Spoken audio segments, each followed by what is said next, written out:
Hi, I'm Kat the Book Tart, and I want to tell you about a beautiful, engrossing, lyrical novel I just read. It's Vicki Pettersson's The Given. I love that cover. Angels and Rockabilly. So this is an intriguing mashup. It's urban fantasy at its best, the writing, the world building, the relationships. It's all about the relationships. This is book 3. It's the final book in Vicki Pettersson's Celestial Blues series. And I said angels, huh? So Griff is he wasn't an angel. He died violently about 50 years ago. And he's been a centurion trying to come to grips with his loss and his death and then move on to the next step. And in the first book of the Celestial Blues, he gets a consequence that's rather intriguing. He's human, he's put back into the mud suit, put back into flesh, and he's human with some angelic extras as he's given a chance to solve his own murder and the murder of his wife um, and save he makes some choices and his life gets intertwined with Kit's.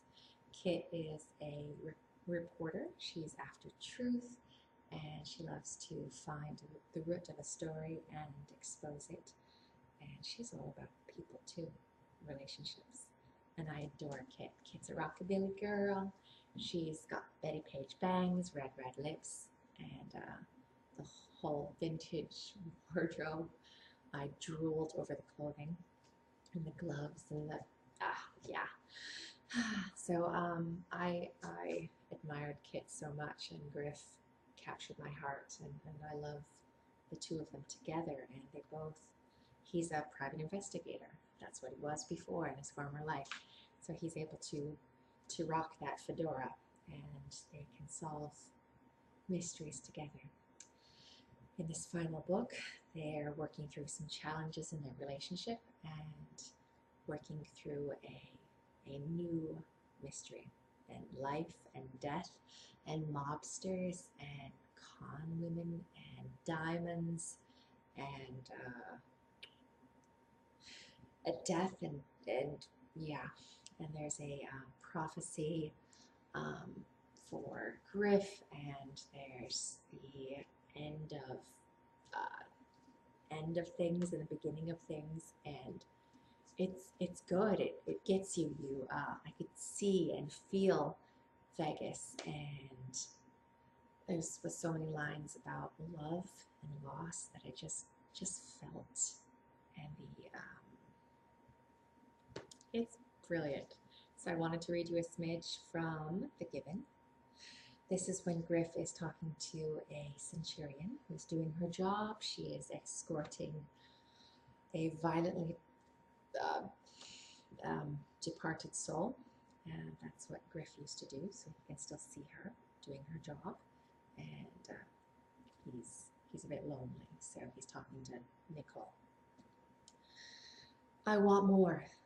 Nicole's words were so soft that Griff almost didn't hear them, but when he shifted his gaze back to hers, her eyes were moist with unshed tears. That's not really how it works, he grumbled, looking away. He wasn't very good with tears. Hey guys! The newly deceased began waving his arms in the air, like he was easy to miss. Ignoring him, Nicole stood and crossed the rooftop to square up on Griff. But it worked for you. You came back. You get to search for whoever killed you 50 years ago, and you found love again. So she did know about Kit. That's different, he said, shaking his head. He was going to say mistake, but it wasn't that.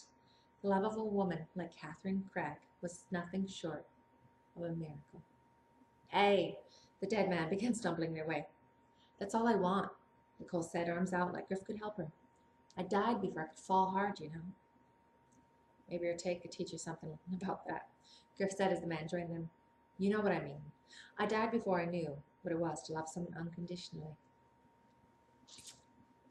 So yeah, the heart of the story is love. And the story and these characters will stick with me. This is a series I will dig up and reread. I recommend recommend you go pick up Vicki Pettersson's Celestial Blues series and definitely read the Taken, the Lost, and the Given. I want her dress. The Given by Vicki Pettersson. Thanks from Book Tart.